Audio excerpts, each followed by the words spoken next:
For 40 days straight, he walked out into that valley, fully armed, fully confident, and for 40 days, nobody answered him. Not one soldier, not one general, not even the king, until a shepherd boy showed up with 5 stones. Every army has that one soldier nobody wants to fight, the one who walks onto the field and the other side just goes quiet. For the Philistines, that soldier was Goliath, 9 feet tall, bronze from head to toe, a warrior since the day he could walk, and he had found a way to win a war without anyone throwing a single punch. But what he didn't know was that God had already been preparing someone for this exact moment, someone nobody would have chosen. Let's get into it. His name was Goliath or Gath, and everything about him was designed to make you feel small. The Bible says he stood over 9 feet tall. His bronze armor alone weighed over 125 pounds. His iron spear tip weighed 15 pounds on its own. He didn't just fight battles, he ended them before they started, and he had a plan. Every single morning, he would walk out from the Philistine camp down into the valley between the two armies, and he would shout the same challenge across to Israel. Pick your best man, send him down here, just the two of us. If he wins, we'll serve you. If I win, you'll serve us. One fight, winner takes all. It sounds almost fair, except nobody in Israel wanted to take that fight. And honestly, you couldn't blame them, because when Goliath walked out into that valley with his shield bearer out front and his armor catching the morning light, everything inside you said, run, not fight, run. And for 40 days, that is exactly what Israel did. 40 days, every morning Goliath walked out. Every morning the Israelite army pulled back. And every morning Goliath went back to camp, still undefeated, still unchallenged, still getting louder. The thing about a bully who never gets pushed back gets bolder, and Goliath was getting very bold. Meanwhile, Israel had a king, King Saul. The Bible's own description of him, head and shoulders taller than everyone else in Israel. He was literally the biggest man on their side, and he was doing nothing. He had a whole army, trained soldiers, men who had fought battles before. There is something about certain kinds of fear that bypasses strategy and just freezes you. That is what Goliath's voice was doing to Israel. Every time he opened his mouth, the fear spread a little further through the camp. 40 days of that voice, 40 days of the same taunt, 40 days of nobody stepping forward. The army that was supposed to be under God's protection paralyzed. The king, who was supposed to lead, standing in his tent. And the problem was not that they weren't strong enough. The problem was that they were looking at Goliath and seeing the end of the story. They had already decided how this fight ended before it started. But God had not decided that. About 20 miles away in Bethlehem, a boy named David had no idea any of this was happening. He was a shepherd, youngest of 8 brothers. His job was a sheep. His 3 oldest brothers were in Saul's army at that camp. And one morning, his father Jesse called him over and said, "Take your brothers some food, a bag of grain, some loaves of bread, some cheese for the commander. Go and check on them. Come back and tell me how they are." Simple errand. One day's walk. Drop off the food and come home. That was the plan. David got up early. He left someone else in charge of the sheep. He set off. He had no idea he was walking toward the most important moment of his life.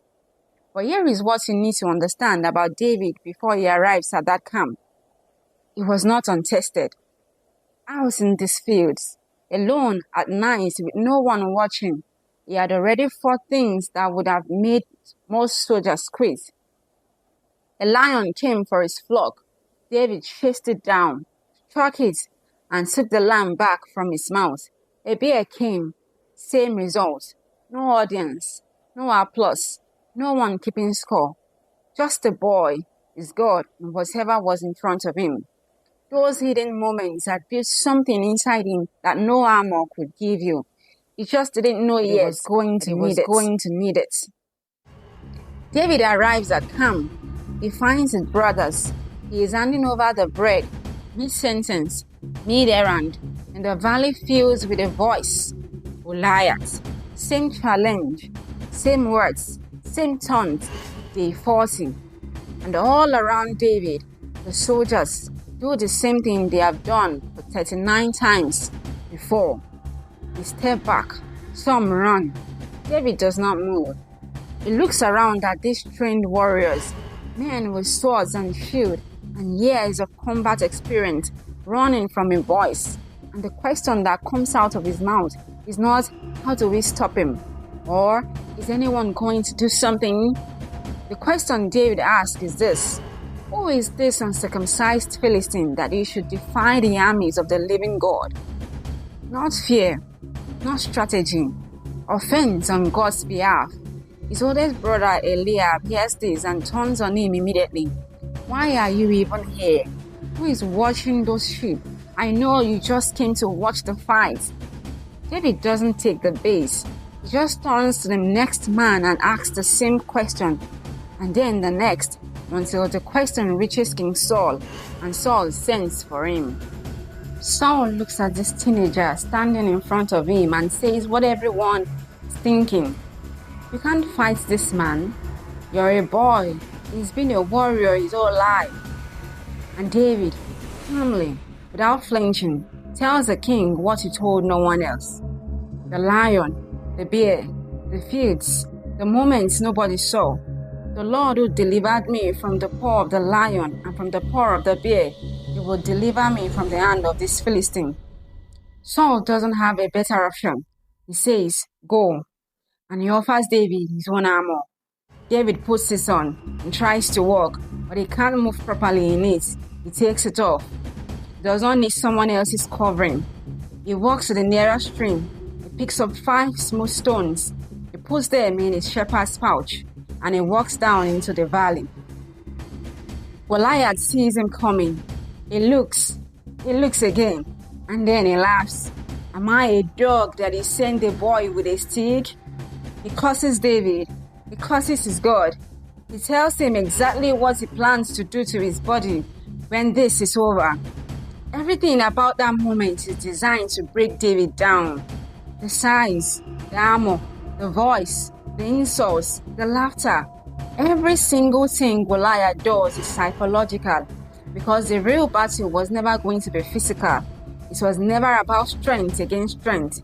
It was always about whose version of reality you believed. And David opens his mouth and tells Goliath his version. You come at me with sword and spear and javelin, but I come against you in the name of the Lord Almighty, the God of the armies of Israel, whom you have defied. Today, the Lord will hand you over to me, not so that I can take the credit, but so that the whole earth will know there is a God in Israel. Goliath starts moving. David runs towards Goliath, hands in the bag, stone in his sling. One swing, the stone flies.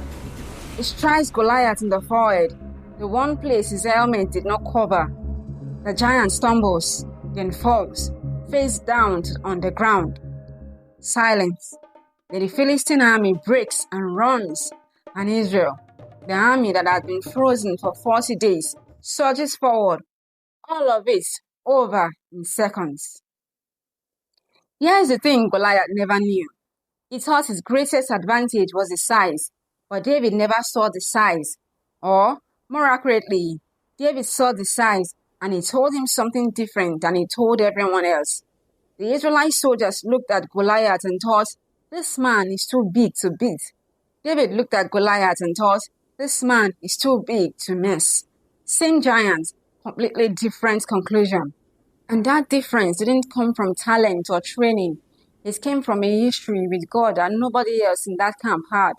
Every lion, every bear, every night alone in the fields, trusting God to cover what he couldn't see. All of it had built a kind of confidence that no armor, no sword, no military rank could manufacture. You cannot borrow that. You have to build it yourself. In the small moments, in the unseen ones, in the places where nobody is watching and you choose to trust God anyways. That is where giants get defeated, long before you ever step into the valley. Whatever you're facing right now, a situation that feels 9 feet tall, that has been shouting at you for longer than you want to admit, I want you to hear this. God has not looked away, and He is not surprised by the size of what is in front of you. Step into the valley. If this story spoke to you today, hit the like button. It genuinely helps this channel reach more people who need to hear the stories. Subscribe so you don't miss what's coming next. We have more of this, and they only get better. Until then, go face your giants. You already know who goes with you.